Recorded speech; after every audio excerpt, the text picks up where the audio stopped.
പിന്നെ എൻ്റെ പേര് അനസ് എന്നാണ്. ഞാൻ ഈ നാട്ടുകാരനായ SKSF പ്രവർത്തകരാണ്. എൻ്റെ ചോദ്യം, ഗതി മുട്ടിയ നേരത്ത് ഒരാൾ യാ ഇബാദല്ലാ എന്നൊരാൾ പറഞ്ഞാൽ സഹായം പ്രതീക്ഷിക്കാം എന്നുള്ളതാണല്ലോ നിങ്ങളുടെ വാദം. ഇതിന് വിശുദ്ധ ഖുർആനിൽ നിന്നൊരു ഉദ്ധരണി ഉദ്ധരിക്കാമോ? അങ്ങനെയൊരു വാദം തന്നെ ഞങ്ങൾക്കില്ല. ഗതി മുട്ടിയ സമയത്ത് യാ ഇബാദല്ലാ എന്ന് വിളിച്ചാൽ സഹായം കിട്ടും എന്നൊരു വാദം തന്നെ ഞങ്ങൾക്കില്ല. ഞങ്ങളെ വാദം നിങ്ങൾ തെറ്റിദ്ധരിച്ചതാണ്. എവിടെയാണ് ഞങ്ങൾ അങ്ങനെ പറഞ്ഞിട്ടുള്ളത്? ഞങ്ങൾ പറഞ്ഞിട്ടുള്ള അങ്ങനെ പാടില്ല എന്നാണ്.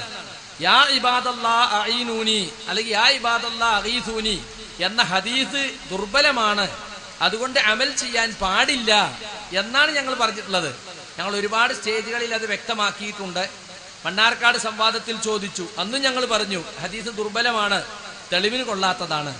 ഇനി സഹീഹാണെങ്കിൽ തന്നെ നമ്മൾ തമ്മിലുള്ള തർക്കത്തിലുള്ള ഇസ്തിഗാസ പ്രാർത്ഥന അതിലില്ല. അതുകൊണ്ട് യാ ഇബാദല്ലാ എന്ന് പറഞ്ഞാൽ സഹായം കിട്ടും എന്ന നിലക്ക് അങ്ങനെ വിളിക്കാമെന്ന് ഗതി മുട്ടിയ സമയത്തോ ഗതി മുട്ടാത്ത സമയത്തോ അങ്ങനെ പറയാമെന്ന് ആരും പറഞ്ഞിട്ടില്ല. ചില ആളുകൾക്കൊക്കെ ഒരു വിചാരമുണ്ട്, ഗതി മുട്ടിയാലേ പ്രാർത്ഥനയാകുള്ളൂ. ഗതി മുട്ടണമെന്നില്ല. പ്രാർത്ഥനയാകണം എന്നുണ്ടെങ്കിൽ ഒരാളുടെ മനസ്സിൽ ഞാൻ നേരത്തെ പറഞ്ഞ അഖസാഗായത്തിൽ ഖുദൂഇ വതദല്ലുൽ അങ്ങേയറ്റത്തെ വിനയവും താഴ്മയും ഉണ്ടായാൽ അത് ഗതി മുട്ടാത്ത സമയത്തും പ്രാർത്ഥനയാകും എന്ന് സഹോദരൻ മനസ്സിലാക്കുക. നിങ്ങളുടെ ഇസ്ലാഹിൽ അത് പറഞ്ഞിട്ടുണ്ടല്ലോ. ഇസ്ലാഹ് ഒന്ന് എടുത്ത് നിങ്ങൾ വായിക്കണം.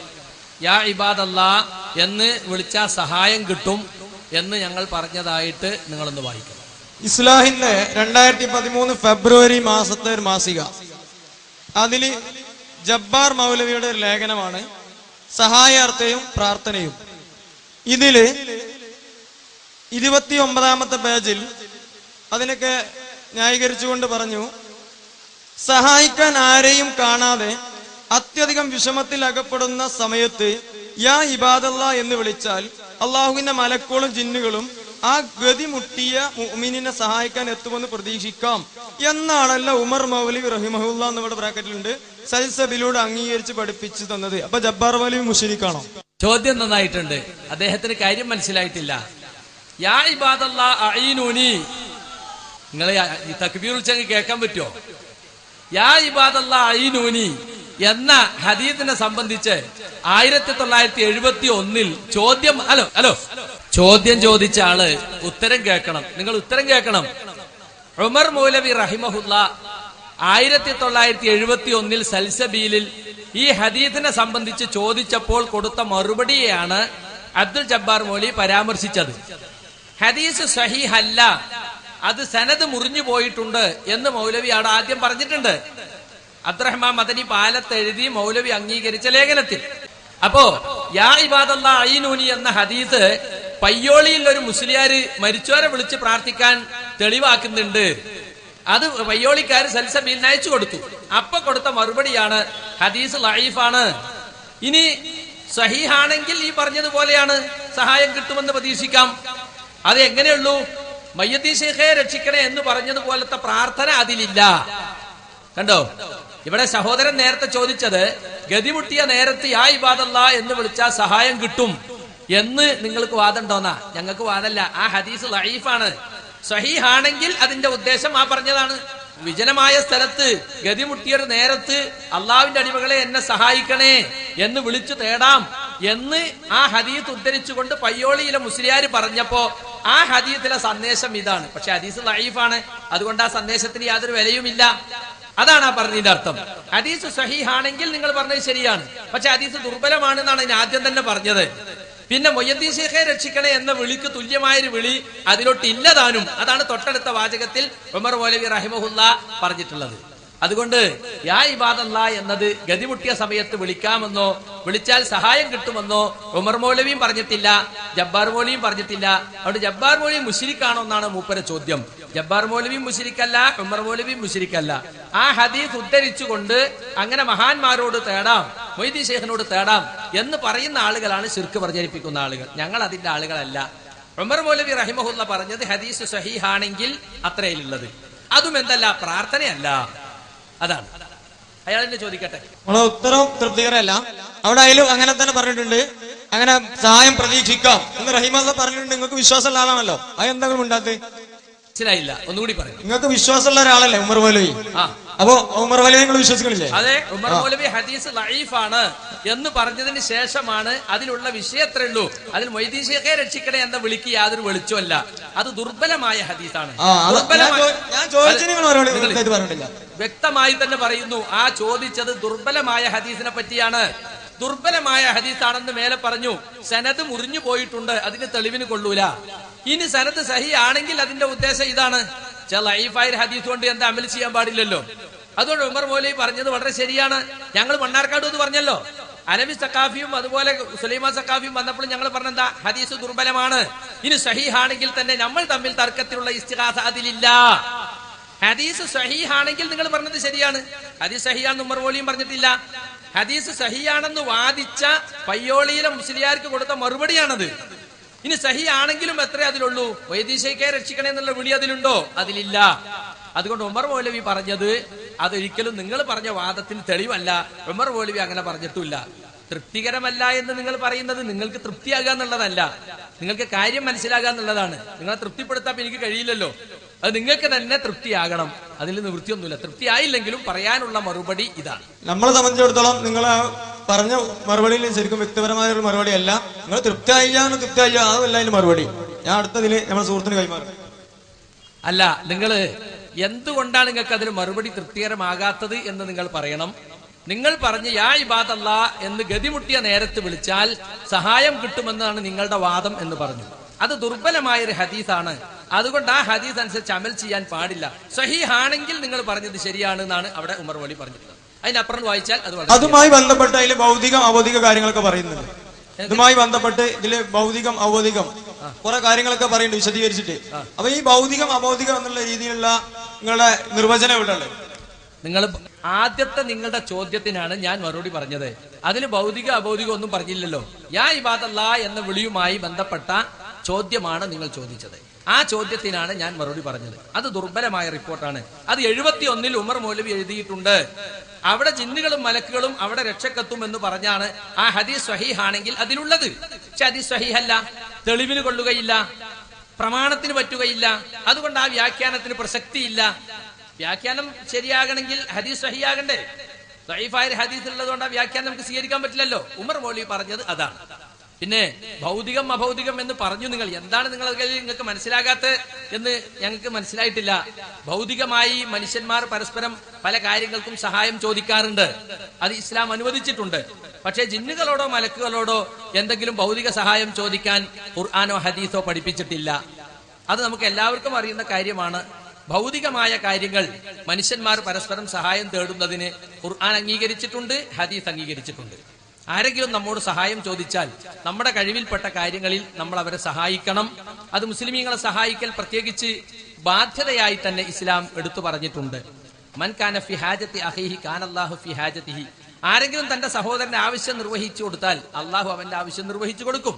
വല്ലാഹു ഫി ഔനിൽ അബ്ദി മാ കാനൽ അബ്ദു ഫി ഔനി അഖീഹി. ഒരാൾ തന്റെ സഹോദരനെ സഹായിക്കുമ്പോൾ അള്ളാഹു അവനെ സഹായിക്കും. അപ്പൊ അതിന്റെ അടിസ്ഥാനത്തിലാണ് സഹായം ചോദിച്ചാൽ സഹായിക്കണം എന്ന് മുസ്ലിമീങ്ങളോട് പറഞ്ഞത്.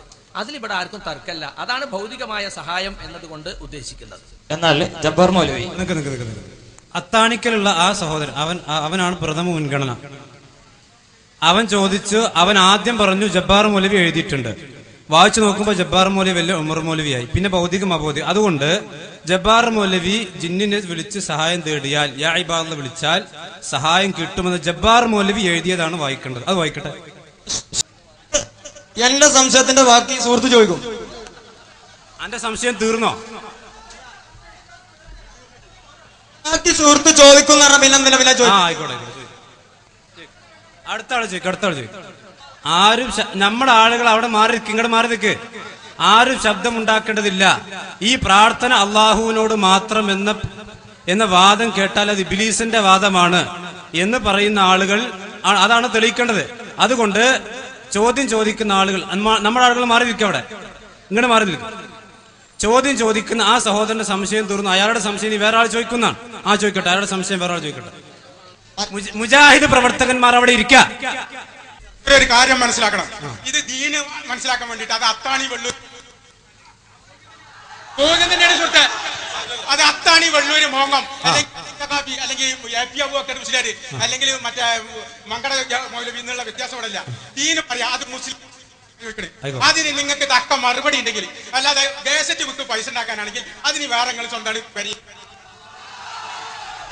സഹോദരൻ ഒരു കാര്യം മനസ്സിലാവും. വൈകാരികമായി ഇത് ദീനിന്റെ സദസ്സാണ്. വൈകാരികമായി ഞാൻ പറഞ്ഞേ, വൈകാരികമായി സംസാരിക്കരുത്.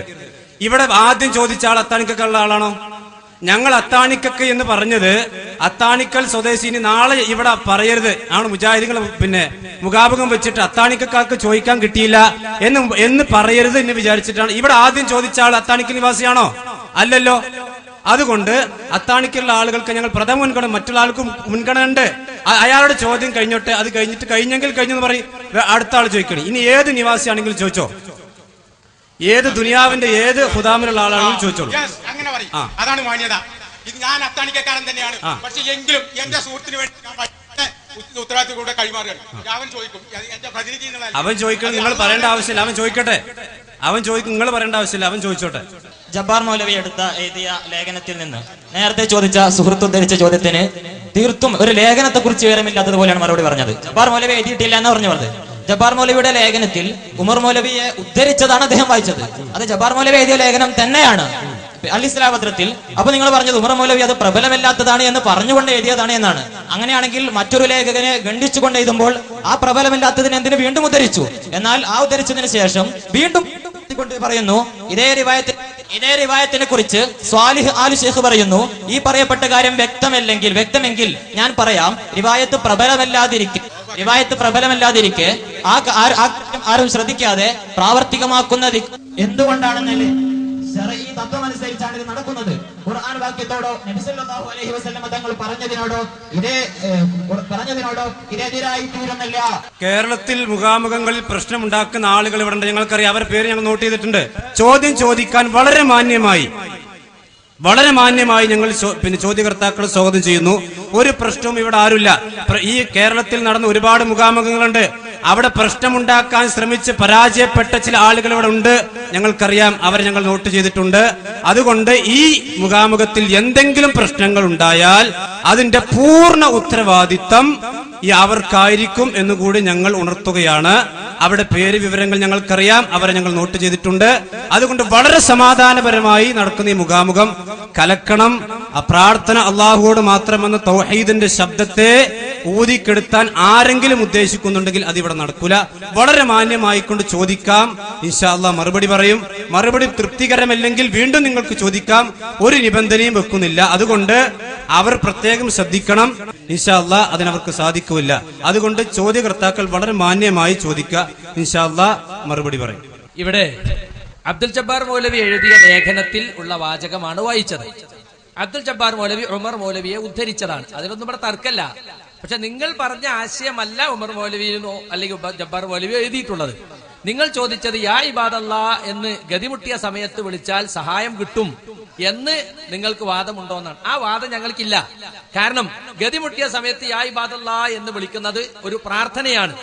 ആ പ്രാർത്ഥന അതിന് സഹായം കിട്ടുകയില്ല, അത് പ്രാർത്ഥിക്കാൻ തെളിവില്ല എന്നാണ് പറഞ്ഞത്. പിന്നെ അദ്ദേഹം വായിച്ചത് സാലി ആലു ശൈഖ് പറഞ്ഞതും മറ്റൊക്കെ വായിച്ചത് അതെല്ലാം പ്രാർത്ഥനയല്ലാത്ത ഒരു സഹായ ചോദ്യത്തെ പറ്റിയാണ്. കാരണം യാ ഇബാദല്ലാ എന്ന ആ വിളിയിൽ പ്രാർത്ഥനയില്ല. കാരണം ആ ഹദീസിൽ തന്നെ ഉള്ളത് ഇന്നലില്ലാഹി ഫിൽ അർളി ഹാലിറൻ, ആ പ്രദേശത്ത് ഹാജരായ ചിലരുണ്ട്. ആരാണവർ? ഇബാദൻ ലാ നറാഹും, നമ്മൾ കാണാത്ത അടിമകൾ. ഹാജരായാലും നമ്മൾ കാണാത്ത അടിമകൾ അവിടെ ഉണ്ട് എന്നാണ്. അപ്പൊ ആ ഹദീസ് സ്വഹീഹാണെന്ന് വിചാരിച്ച് അതനുസരിച്ച് അമൽ ചെയ്യുന്ന ആള് എന്തേ ഉദ്ദേശിക്കണുള്ളൂ? ഇവിടെ എന്റെ ഒച്ച കേൾക്കുന്ന പരിധിയിലുണ്ട്.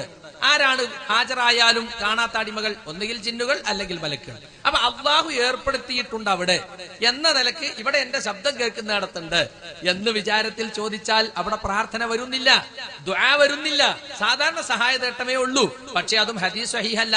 അതുകൊണ്ട് സാധാരണ സഹായതേട്ടം നടത്താൻ തെളിവില്ല. അത് സാധാരണ സഹായതേട്ടം എന്ന നിലക്ക് വിജനമായ സ്ഥലത്ത് ഒരു ദിക്റിന്റെ ഭാഗമായിട്ട് അങ്ങനെ പറഞ്ഞാൽ അത് സ്വഹീഹാണെങ്കിൽ അതനുസരിച്ച് അമൽ ചെയ്യാം. പക്ഷെ സ്വഹീഹല്ലാത്തത് കൊണ്ട് ദിക്റായി പറയുന്നതിനും തെളിവില്ല എന്നാണ് ജബ്ബാർ മൗലവിയും ഞങ്ങൾ എല്ലാവരും പറഞ്ഞിട്ടുള്ളത്. പക്ഷെ അങ്ങനെ ഒരാള് ആ ഹദീസ് സ്വഹീഹാണെന്ന് വിചാരിച്ച ഒരാള് അമൽ ചെയ്താൽ അയാൾ അള്ളാഹു അല്ലാത്തവരോട് പ്രാർത്ഥിച്ചു എന്ന് പറയാൻ പാടില്ല. കാരണം അതിൽ പ്രാർത്ഥനയില്ല, ദുആ ഇല്ല. അതുകൊണ്ട് ഉമർ മൗലവി പറഞ്ഞതും ജബ്ബാർ മൗലവി ഉദ്ധരിച്ചതും സാലി ആലി ശൈഖ് പറഞ്ഞതും ഒക്കെ ഒരേ ആശയത്തിലാണ്. അവരാരും അള്ളാഹു അല്ലാത്തവരോട് പ്രാർത്ഥിക്കാമെന്നോ വിജനമായ സ്ഥലത്ത് വെച്ച് യാ ഇബാദല്ലാഹ് എന്ന് വിളിച്ച് തേടിയാൽ സഹായം കിട്ടുന്നോ ഉദ്ദേശിച്ചിട്ടില്ല. നിങ്ങൾ ആദ്യം ചോദിച്ച അങ്ങനെയാണ്. യഥാർത്ഥത്തില് ഇവിടെ ഇത് ചർച്ചയ്ക്ക് വരാൻ തന്നെ കാരണം എന്താ? ആ വിളിയിൽ ദ്വാ ഉണ്ട് എന്നാണ് ഇത്ര കാലം അവർ വാദിച്ചിരുന്നത്. മണ്ണാർക്കാട് വെച്ച് അള്ളാഹു അല്ലാത്തവരോടുള്ള പ്രാർത്ഥനയ്ക്ക് തെളിവായിട്ടാണ് ഉദ്ധരിച്ചത്. അതുപോലെ പല പുസ്തകങ്ങളിലും പ്രസംഗങ്ങളിലും അവർ ഉദ്ധരിക്കുന്നുണ്ട്. ഞങ്ങൾ അവരോട് പറഞ്ഞെന്താണ്? ഒന്ന്, നിങ്ങൾ ഉദ്ധരിക്കുന്ന റിപ്പോർട്ട് റസൂൽ സല്ലല്ലാഹു അലൈഹി വസല്ലം വരെ എത്തുന്ന സനദ് പ്രബലമായി ലഭിച്ചിട്ടില്ല. അതുകൊണ്ട് അത് പ്രമാണത്തിന് പറ്റുന്നതല്ല, ഹുജ്ജത്തല്ല. അതുകൊണ്ട് അമൽ ചെയ്യാൻ തെളിവില്ല. രണ്ടുകൊണ്ട് വാദപ്രതിവാദത്തിൽ ഞങ്ങൾ പറയും ഇവിടെ സഹിഹായ ഹദീസാണ് തെളിവ് കൊണ്ടുവരേണ്ടത്. മണ്ണാർക്കാട് ഞങ്ങൾ പറഞ്ഞു സഹിഹായ ഹദീസ് നിങ്ങൾ കൊണ്ടുവന്നിട്ടില്ല. പിന്നെ സഹിഹാണെന്ന് സങ്കല്പിച്ചാൽ തന്നെയും നമ്മൾ തമ്മിൽ തർക്കത്തിലുള്ള ഇസ്തിഗാസ, അത് പ്രാർത്ഥനയുടെ അർത്ഥത്തിലുള്ള ഇസ്തിഗാസ ആ വിളിയിൽ ഇല്ല. അതാണ് ഉമർ മൗലവിയും പറഞ്ഞത്, അതാണ് ജബ്ബാർ മൗലവി ഉദ്ധരിച്ചിട്ടുള്ളത്. അതുകൊണ്ട് നിങ്ങളുടെ ചോദ്യത്തിൽ പറഞ്ഞ കാര്യം ജബ്ബാർ മൗലവി പറഞ്ഞിട്ടില്ല. നിങ്ങളൊരു ചോദ്യം ചോദിച്ചിട്ട് യാ ഇബാദല്ലാഹ് എന്ന് ഗതിമുട്ടിയ സമയത്ത് വിളിച്ചാൽ അതിന് സഹായം കിട്ടും എന്ന് നിങ്ങൾക്ക് വാദമുണ്ടോന്നാ ചോദിച്ചത്. ഇല്ല, അങ്ങനെ സഹായം കിട്ടുമെന്ന് വാദം ഞങ്ങൾക്കില്ല. അങ്ങനെ ഉണ്ടെന്ന് ആരും പറഞ്ഞിട്ടില്ല. കാരണം അത് ദുർബലമാണ്. ഇനി സഹീഹാണെങ്കിൽ ആ പറഞ്ഞതനുസരിച്ച് സഹായം കിട്ടും. പക്ഷെ അവിടെയും സഹായം എന്തേ ഉള്ളൂ? പ്രാർത്ഥനയ്ക്കുള്ള ഉത്തരമല്ല. കാരണം ഇത് പ്രാർത്ഥനയല്ല, അവിടെ കേവലം വിളിയേ ഉള്ളൂ. കാരണം അവിടെ ഹാജറുള്ള സൃഷ്ടികളോടുള്ള ചോദ്യമാണതിൽ. ഇതാണ് ഞങ്ങൾ ആ വിഷയത്തിൽ വിശദീകരിച്ചിട്ടുള്ളത്. അഹ്ലുസുന്നയുടെ പണ്ഡിതന്മാരൊക്കെ വിശദീകരിച്ചിട്ടുള്ളതും അങ്ങനെ തന്നെയാണ്. ഞാനിപ്പോ എന്റെ ചോദ്യം പൂർത്തിയാക്കിയിരുന്നില്ല. അപ്പോ ഇതിൽ പറയുന്നുണ്ട് മുഅ്മിനിനെ സഹായിക്കാൻ എത്തുമെന്ന് പ്രതീക്ഷിക്കാമെന്ന്. അപ്പൊ അവിടെ ഹാദിറുണ്ട് എന്നല്ല, സഹായിക്കാൻ എത്തുമെന്ന് പ്രതീക്ഷിക്കാമെന്നാണ്. അതിനുശേഷം വീണ്ടും അതിനെ ബലപ്പെടുത്തിക്കൊണ്ട് പറയുകയും ഇത് ഖുർആൻ വാക്യത്തോടോ ശർഈ തത്വത്തിനനുസരിച്ചാണ്, ഖുർആൻ വാക്യത്തോടോ നബി പറഞ്ഞതിനോടോ ഇതെതിരായി തീരുന്നില്ല എന്നും അതിനെ ബലപ്പെടുത്തിക്കൊണ്ട് വീണ്ടും പറയുന്നു. അതിനുശേഷം ഇതുകൊണ്ടാണ് ഇമാം അഹ്മദ് ബിൻ ഹംബൽ യാത്രയിൽ വഴിതെറ്റിപ്പോയപ്പോൾ ഇത് പ്രാവർത്തികമാക്കിയത്. അതെ, അതുകൊണ്ട് പ്രാർത്ഥന ഇല്ല. അള്ളാഹു അല്ലാത്തവരോട് പ്രാർത്ഥിക്കുക എന്നത് ഇമാം അഹ്മദ് ചെയ്തിട്ടില്ല. ഇമാം അഹ്മദ് ബിൻ ഹംബൽ ഹജ്ജ് യാത്രയിൽ വഴിതെറ്റിയപ്പോ യാ ഇബാദല്ലാഹ് ദുല്ലൂന അല തരീഖ് എന്ന് പറഞ്ഞു. ഈ ഹദീസ് സഹീഹാണെന്ന വിചാരത്തിലാണ് അദ്ദേഹം അത് ചെയ്തത്. അദ്ദേഹത്തെ സംബന്ധിച്ചിടത്തോളം അതിൽ യാതൊരു തെറ്റുമില്ല. കാരണം അദ്ദേഹം സഹിയാണല്ലോ അദ്ദേഹത്തിന്റെ കണക്കിൽ. പക്ഷെ അവിടെ പ്രാർത്ഥന വരുന്നില്ല. അതുകൊണ്ട് ശർഈയായ തത്വത്തിനെതിരില്ല. പ്രാർത്ഥനയല്ലാത്തൊരു സഹായതേട്ടം ഉദ്ദേശിച്ചുകൊണ്ട് ഒരാൾ എന്റെ ശബ്ദം കേൾക്കുന്ന ഈ പരിധിയിലുണ്ടെങ്കിൽ അവരെന്നെ സഹായിച്ചോട്ടെ എന്ന് വെച്ചാൽ ശർഈ തത്വങ്ങൾക്കെതിരല്ല. പക്ഷെ ശർഈൽ അങ്ങനെ ഒന്ന് ചോദിക്കണമെങ്കിൽ അങ്ങനെ ചോദിക്കാനുള്ള തെളിവ് വേണം. ആ തെളിവ് ഇതിലില്ല. ഇവിടെ ഈ ഹദീസ് കൊണ്ടുവന്നവരാരാ? അള്ളാഹു അല്ലാത്തവരോട് പ്രാർത്ഥിക്കാൻ റസൂൽ സല്ലല്ലാഹു അലൈഹി വസല്ലം നിർദ്ദേശിച്ചിട്ടുണ്ട് എന്ന് പറഞ്ഞിട്ടാണ് ഇത് കൊണ്ടുവരുന്നത്. ഒന്ന് ഉത്തരം ശ്രദ്ധിക്കണം നിങ്ങൾ, ചോദ്യകർത്താവും മറ്റുള്ള ഉത്തരം ശ്രദ്ധിക്കണം. കാരണം ഇവിടെ പ്രാർത്ഥനയ്ക്ക് തെളിവായിട്ടാണ് അത് കൊണ്ടുവരാറുള്ളത്. അതിൽ പ്രാർത്ഥനയില്ല. ഇമാം അഹ്മദ് ബിൻ ഹംബൽ പ്രാവർത്തികമാക്കാൻ കാരണം എന്താ? അദ്ദേഹത്തെ സംബന്ധിച്ചിടത്തോളം സഹീഹാണ്. അദ്ദേഹം എന്തേ വിചാരിച്ചിട്ടുള്ളൂ? ഇന്നലില്ലാഹി ഫിൽ അർളി ഹാദിറൻ, ഈ പ്രദേശത്ത് ഹാദിറായ ചിലരുണ്ടല്ലോ, ആ ഹദീസല്ലേ. അതുപോലെ ഇബാദല്ലാതെ നമ്മൾ കാണാത്ത അടിമകൾ. അതുകൊണ്ട് ആ ഹദീസിന് മറുപടി എഴുതിയവരും വ്യാഖ്യാനം പറഞ്ഞവരും ഒക്കെ പറഞ്ഞു ഹൗലാഇ ഹാദിറൂൻ, അവരവിടെ ഹാജറുള്ളവരാണ്. അതുകൊണ്ട് വലൈസ ദുആഅൻ ലിഗായിബിൻ, ഗായിബായ ആളുകളുടെ ദുആ അതിൽ വരുന്നില്ല. അതാണ് സാലി ആലി ശൈഖ് പറഞ്ഞതും. അതുകൊണ്ട് ഇമാം അഹ്മദ് ബിൻ ഹംബൽ പ്രാവർത്തികമാക്കിയതും. ഇത് ഇന്നോ ഇന്നലെ ചോദിക്കുന്നതാണോ? പണ്ടേ ചോദിക്കും. അന്ന് ഞങ്ങൾ പറഞ്ഞ ഇമാം അഹ്മദ് നിങ്ങൾ വിളിക്കുന്ന വിളി, ബദരീങ്ങളെ എന്നുള്ള വിളി, മൊയ്തീൻ ശൈഖേ എന്നുള്ള വിളി, അതുപോലെയുള്ള ഇസ്തിഗാസ, അതുപോലെയുള്ള പ്രാർത്ഥനയാകുന്ന ഇസ്തിഗാസ ഇമാം അഹ്മദ് നടത്തിയിട്ടില്ല, ഒരാളും നടത്തിയിട്ടില്ല. അതുകൊണ്ട് അതിന് നിങ്ങൾ തെളിവ് കൊണ്ടുവരണ്ട. അതിൽ ദുആ ഉണ്ടെന്ന് തെളിയിക്കാൻ ഇന്ന് വരെ അവർക്ക് സാധിച്ചിട്ടില്ല, ആർക്കും സാധിച്ചിട്ടില്ല. അതുകൊണ്ടാണ് ഇമാം അഹ്മദ് ചെയ്തത് ഇന്നും ഇന്നലെ ഉണ്ടതല്ല, മുമ്പേ ഉള്ളതാണ്. ഇമാം അഹ്മദിന്റെ മകൻ അദ്ദേഹത്തിന്റെ മസാഇലിൽ ഉദ്ധരിച്ചതാണ്, താരീഖ് ദിമശ്കിൽ ഇബ്നു അസാക്കിർ ഉദ്ധരിച്ചതാണ്. പക്ഷെ അദ്ദേഹം എന്തേ ഉദ്ദേശിച്ചിട്ടുള്ളൂ? തന്റെ ശബ്ദം കേൾക്കുന്ന പരിധിയിലുള്ള സൃഷ്ടികളോട് അവരെ കഴിവിൽപ്പെട്ട ഒരു കാര്യം ചോദിക്കൽ. അത് ശർഈന്റെ തത്വങ്ങൾക്കെതിരല്ല. പക്ഷെ അത് ചോദിക്കൽ നമുക്ക് സുന്നത്താകണമെങ്കിൽ എന്ത് വേണം? അല്ലെങ്കിൽ ഫർളാകണമെങ്കിൽ എന്ത് വേണം? അത് ശർഈന്റെ തത്വങ്ങൾ ദലീൽ കൊണ്ട് തെളിയണം. ആ ഹദീസ് സ്വഹീഹാകണം. ഹദീസ് സ്വഹീഹല്ല. നബി സല്ലല്ലാഹു അലൈഹി വസല്ലം വരെ എത്തുന്ന പ്രബലമായ പരമ്പര അതിനില്ല. അതാണ് അവിടെ പറഞ്ഞിട്ടുള്ളത്. നമുക്ക് സുന്നത്താകണമെങ്കിൽ ശർഈന്റെ തത്വങ്ങൾക്ക് അനുസൃതമാകണം എന്നാണ് പറഞ്ഞത്. എന്നാൽ ഇതിൽ പറയുന്നു ശർഈ തത്വം അനുസരിച്ചാണ് അത് നടക്കുന്നത് എന്ന്. ശർഈ തത്വം അനുസരിച്ചാണ് അതിലുള്ള അത് സാധാരണ വിളിയെ ഞാൻ നേരത്തെ പറഞ്ഞല്ലോ. സാധാരണ സഹായം ചോദിച്ചുകൊണ്ടുള്ള വിളിക്ക് ശർഈലെതിരില്ല. ഞാൻ പറഞ്ഞത് പ്രാർത്ഥനയാകുന്ന വിളി അവിടെ ഉണ്ടാകണമെങ്കിൽ അത് ശർഈൽ സ്ഥിരപ്പെടണം. അത് സ്ഥിരപ്പെട്ടിട്ടില്ല. സാധാരണ വിളിക്ക് നമുക്ക് എന്തോ തകരാറുണ്ടോ? മനുഷ്യന്മാരോട് സഹായം ചോദിക്കുന്നു, അല്ലെങ്കിൽ സഹായം കിട്ടുമെന്ന് ആ ഹദീസിൽ തെളിഞ്ഞിട്ടുണ്ടെങ്കിൽ അതനുസരിച്ച് അമൽ ചെയ്യുന്നു. അത് ശർഈ തത്വങ്ങൾക്കെതിരല്ല. ദുആ അവിടെ ഉണ്ടോ ഇല്ലേ? അതാണ് തർക്കത്തിന്റെ മർമ്മം. ദുആ അതിലില്ല. ദുആ ഉണ്ടെന്ന് ആരും പറഞ്ഞിട്ടില്ല, ഉണ്ടെന്ന് തെളിയിക്കാനും സാധ്യമല്ല. ഇമാം അഹ്മദ് ബിൻ ഹംബൽ അള്ളാഹു അല്ലാത്തവരോട് ദുആ ചെയ്തിട്ടില്ല. ഞാൻ അടുത്ത ചോദിച്ചോളൂ. ആൾക്ക് കഴിഞ്ഞിട്ടില്ലേ? ഇപ്പൊ പറഞ്ഞിട്ടേ ഉള്ളൂ ശറയിനനുസൃതമായിട്ട് നടക്കണമെന്ന്. നടക്കുന്നു എന്ന് പറയുന്നു. ഇപ്പൊ ശറ എന്ന് പറഞ്ഞാൽ 2 ശറൊന്നുമില്ല ഏതായാലും. അപ്പൊ അത് ആയിബ് അല്ലാത്തത് കൊണ്ട് ദുആ വരുന്നില്ല എന്നാണ്. അപ്പൊ ആയിബ് ഹാദിർ എന്നതാണോ ദുആ സഹായാർത്ഥന എന്നതിന്റെ മാനദണ്ഡം? ശരി, ഈ കാട്ടിക്കൂട്ടലാണ് ശറഈ തത്വങ്ങൾക്ക് എതിരെ. ഇത് ശറഈന് പരിചയമുള്ള രീതി അല്ല. ഇവിടെ വളരെ വിശദമായി മാന്യമായി സ്വലാഹി ഇവിടെ വിശദീകരിച്ചു. എന്താണ് ഇവിടെ ശറഈയായ തത്വം, എന്താണ് എതിരാകുന്നത്, എന്താ അനുകൂലമാകുന്നത്. ഇവിടെ ഒരു ഹദീസാണ് പ്രതിപാദ്യ വിഷയം. ഹദീസ് സ്വഹീഹാണെങ്കിൽ ഉത്തരം ശ്രദ്ധിക്കണില്ല. ഇല്ല, ഉത്തരം ശ്രദ്ധിക്കും. നിങ്ങൾ ചോദിക്കാൻ മാത്രമേ പോരാ. ഹദീസ് സ്വഹീഹാണെങ്കിൽ അത് പ്രകാരം അമൽ ചെയ്യുക എന്നത് ശറഈന്റെ തത്വമാണ്. സ്വഹീഹ് അല്ലെങ്കിൽ അമൽ ചെയ്യാതിരിക്കുക എന്നതും ശറഈന്റെ തത്വമാണ്. അതാണ് ശറഈന്റെ തത്വം. സ്വഹീഹാണെങ്കിൽ അമൽ ചെയ്യണം, സ്വഹീഹ് അല്ലേ അമൽ ചെയ്യാൻ പാടില്ല. അതാണ് ശറഈന്റെ തത്വം. അപ്പോൾ ഒരു ഹദീസ് വന്നു, ഹദീസിൽ ഒരു വിളി പരിചയപ്പെടുത്തി. ആ വിളിച്ചാൽ എന്താണ് സംഭവിക്കുന്നത്? ലോകവ്യാപകമായ സൂഫികളായ ആളുകൾ, കുബൂരികളായ ആളുകൾ അവർ പറഞ്ഞു, ഇത് അല്ലാഹു അല്ലാത്തവരോട് തേടാൻ, പ്രാർത്ഥന നടത്താൻ, ഇസ്തിഗാസ ചെയ്യാൻ ഞങ്ങൾക്ക് തെളിവാണ് എന്ന് ലോകവ്യാപകമായ സൂഫികൾ 2-3 നൂറ്റാണ്ടായി പ്രചരിപ്പിച്ചു പോന്നു. അവരതിനെ ദുർവ്യാഖ്യാനിക്കുകയാണ് ചെയ്തത്. ഇവിടെ വന്ന വിളി അത് റിജാലുൽ ഗൈബാണ് എന്നും അതേപോലെ അമ്പിയാക്കന്മാരാണ് എന്നുമൊക്കെ അവർ ദുർവ്യാഖ്യാനിച്ചു. നമ്മുടെ നാട്ടിലും അത് ആവർത്തിച്ചു. അങ്ങനെ ആവർത്തിച്ച് ആ ദുർവ്യാഖ്യാനം പരസ്യ സ്റ്റേജിൽ 971 പയ്യോളിയിൽ ഒരു സമസ്ത മുസ്ലിയാർ പ്രസംഗിച്ചപ്പോൾ അന്ന് അത് ചോദ്യമായി സൽസബീലിലേക്ക് വന്നു. ആ സൽസബീലിൽ ഉമർ മൗലവി നൽകിയ വിശദീകരണമാണത്. അവിടെ അദ്ദേഹം നൽകി ഒന്നാമത്തെ മറുപടി എന്താ? ഈ ഹദീസ് ദുർബലമാണ്, ഈ ഹദീസ് ദുർബലമാണ്. അത് ശറഈനെതിരാണോ? അല്ല. കാരണം ഹദീസ് ദുർബലമാണ്, അതുകൊണ്ട് അമൽ ചെയ്യാൻ പാടില്ല. അത് ശറഈനെതിരാണോ? അല്ല. എന്തുകൊണ്ട്? ദഈഫായ ഹദീസ് പ്രകാരം അമൽ ചെയ്യാൻ പാടില്ല എന്നതാണ് ശറഈ. പിന്നെ പറഞ്ഞെന്താ? ഇനി സ്വഹീഹാണെന്ന് വെറുതെ സങ്കൽപ്പിച്ചാൽ തന്നെയും, സ്വഹീഹാണെന്ന് വെറുതെ സങ്കൽപ്പിച്ചാൽ തന്നെയും എന്നാണ്. എന്തിനാണത് പറഞ്ഞത്? എന്തിനാത് പറഞ്ഞത്? ഇത് പ്രാർത്ഥനയാണെങ്കിൽ ആ പ്രാർത്ഥന വഴി സഹായം കിട്ടുക എന്നത് റബ്ബല്ലാത്തവന് ഉണ്ടാവില്ല. അങ്ങനെ ഉണ്ടായാൽ ശറഈന് എതിരായി. അല്ലാഹുവിനോട് പ്രാർത്ഥിച്ചു, അതിന് ഉത്തരം കിട്ടി എങ്കിൽ അത് ശറഈനെതിരാണ്, അത് പ്രപഞ്ചത്തിന്റെ സംവിധാനത്തിനെതിരാണ്, അത് അല്ലാഹു തആല ഈ ലോകത്ത് വെച്ച സംവിധാനത്തിന് മൊത്തം എതിരാണ്. അതുകൊണ്ട് അത് ഉണ്ടാവില്ല. അതുകൊണ്ട് ഉമർ മൗലവി പറഞ്ഞു, സ്വഹീഹാണെന്ന് വെറുതെ സങ്കല്പിച്ചാൽ തന്നെയും അതിന്റെ ഉദ്ദേശം ഇതാണ്. ഇനി സുഹൃത്തിനെ മനസ്സിലാക്കാൻ വേണ്ടി ഒരു ഉദാഹരണം പറഞ്ഞുതരാം. മൗലവിമാര് പണ്ട് വഅദിൽ പറഞ്ഞ ഒരുപാട് കള്ള ഹദീസ് ഉണ്ട്. സാധാരണ മുസ്ലിയാക്കന്മാര് വഅദിൽ പറയുന്ന ധാരാളം കള്ള ഹദീസുകൾ, ചിലത് കള്ളമാണെന്ന് അവരും പറയുന്നു, ചിലത് അവർ ആളുകളെ തെറ്റിദ്ധരിപ്പിക്കുന്നു. നമ്മുടെ നാട്ടിൽ വ്യാപകമായി പ്രചരിപ്പിക്കപ്പെട്ടിരുന്ന എല്ലാവർക്കും അറിയാവുന്ന എന്നാൽ കള്ളമാണ് എന്ന് എല്ലാവരും അംഗീകരിക്കുന്ന ഒരു റിപ്പോർട്ടാണ് എന്ത്? മൻ അകദൽ ബിത്തീഖ ദഖലൽ ജന്ന.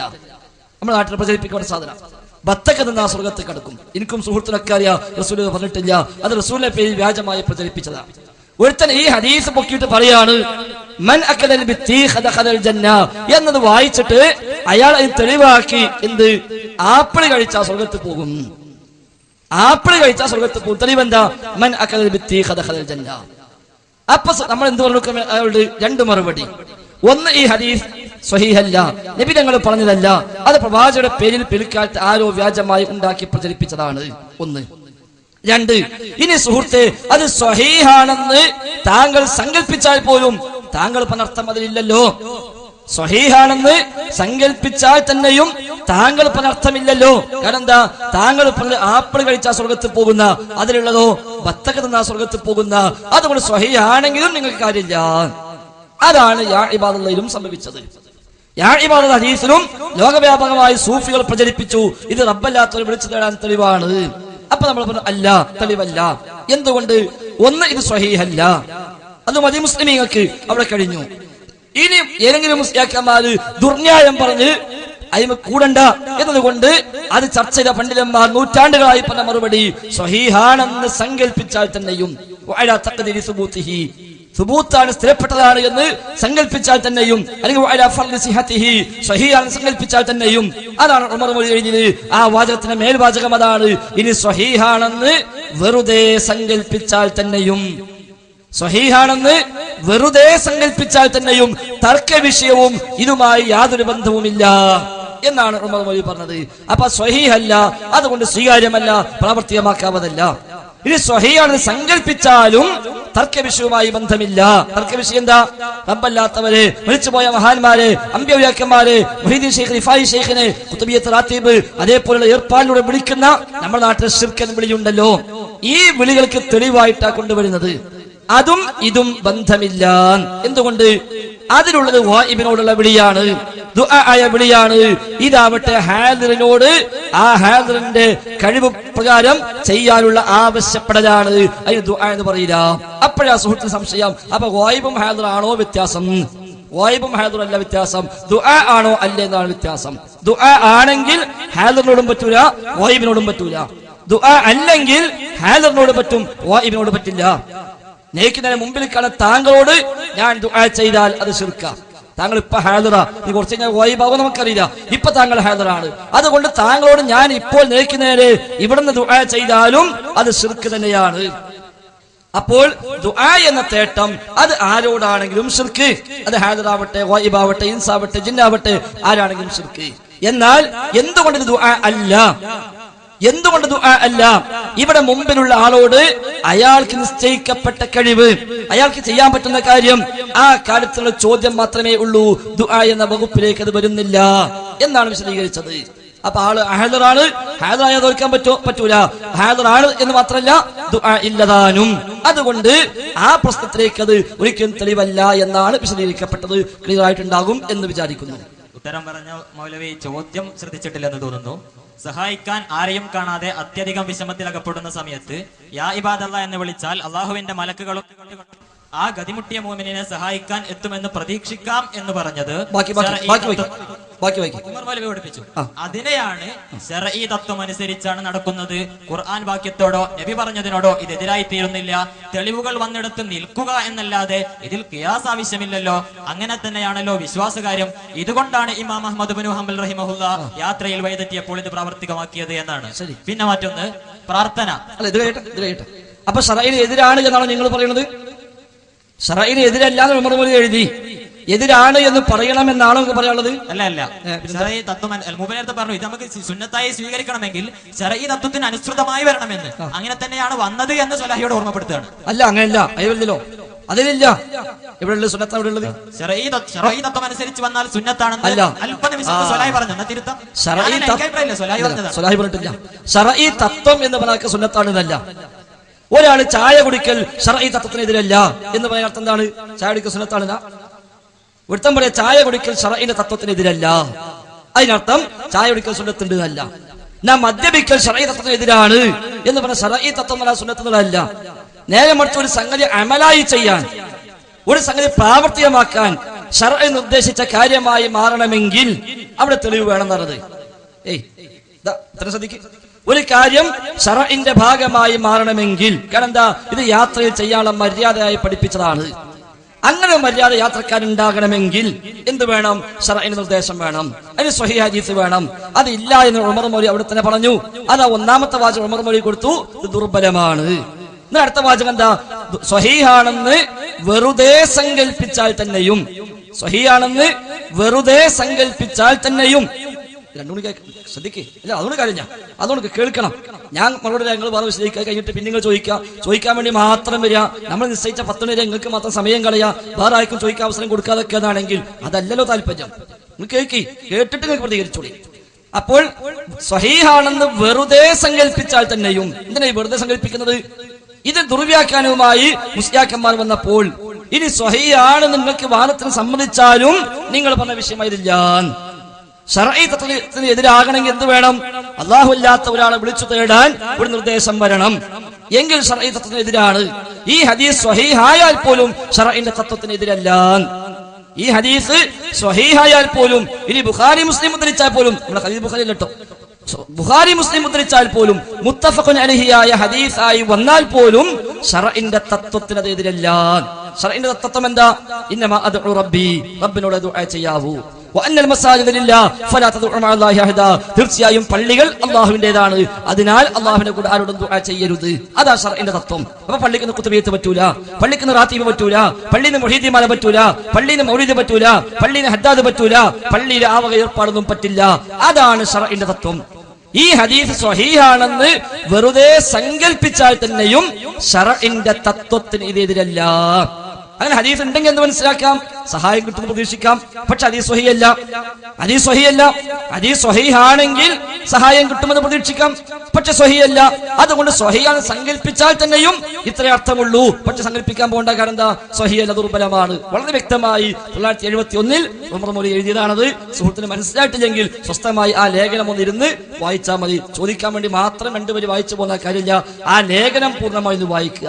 ജബ്ബാർ മൗലവി എഴുതിയ 2013 ഫെബ്രുവരി ഇസ്ലാഹിലെ ആ ലേഖനവും അതിൽ അദ്ദേഹം എടുത്തുദ്ധരിച്ച ഉമർ മൗലവിയുടെ ലേഖനവും, ഉമർ മൗലവിയുടെ സൽസബീദിലെ ലേഖനം താങ്കളുടെ കയ്യിൽ പൂർണ്ണമായി കിട്ടിയിട്ടില്ലെങ്കിൽ വേണേ ഞങ്ങൾ തരാം, കോപ്പി കൈവശമുണ്ട്.